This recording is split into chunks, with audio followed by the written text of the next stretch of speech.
ලස්සන හැඩට පෙනුමට හිටියට මෙයා ඇත්තටම අහිංසක කෙනෙක් නෙමෙයි. මෙයා විලෝපිකයෙක්. මෙයා කුඩා කෘමීන් සහ කුඩා සත්තුන් ආහාරයට ගන්නවා. මෙයාට අහු වුණොත් නම් සමාවක් නැහැ. මෙයාගේ විශේෂත්වය තමයි එයා ලස්සන පාට වලින් එක එක මල් වගේ හැඩ අරගෙන මල් අස්සේ තමයි ජීවත් වෙන්නේ.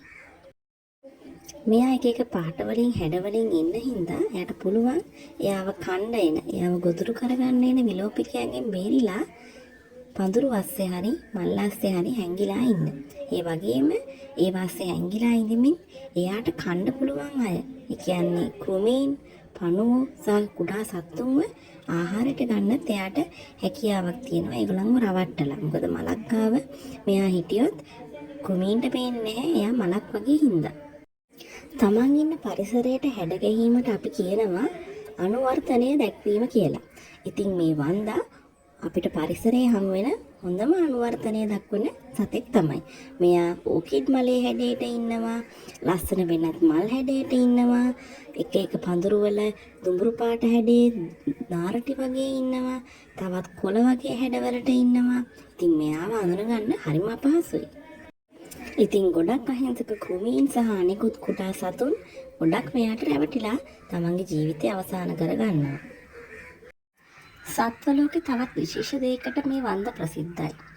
ඒ තමයි ලිංගික ක්‍රියාවලිය අවසානයේදී ගැහැණු වන්දා විසින් පිරිමි වන්දා ආහාරයට ගන්නවා කියලා අපි අහලා තියෙනවා. විද්‍යාඥයෝ කිහිප විදිහකට ඒකට හේතු හොයාගෙන තියෙනවා. හේතු කිහිපයක් තියෙනවා ඒකට කියලා. ප්‍රධාන වශයෙන් මේගොල්ලෝ කියන්නේ සාමාන්‍යයෙන් ගැහැණු වන්ද පිරිමි වන්දට වඩා ටිකක් විශාලයි. ඒ මොකද එයා බිත්තර දරන්න ඕන හින්දා එයාගේ දේහය විශාල විදිහට හැඩගැහිලා තියෙනවා.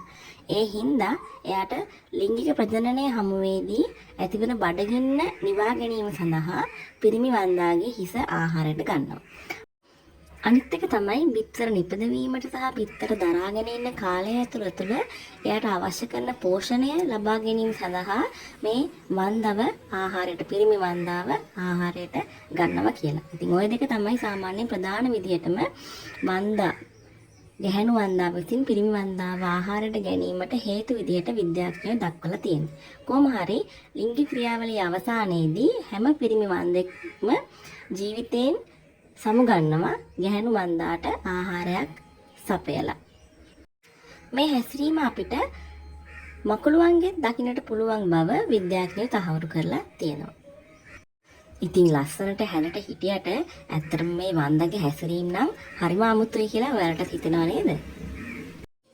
කොච්චර කොහොම වුණත් හැබැයි හැම වෙලාවෙම වන්ද ජයග්‍රහණය කරන්නෙම නැහැ.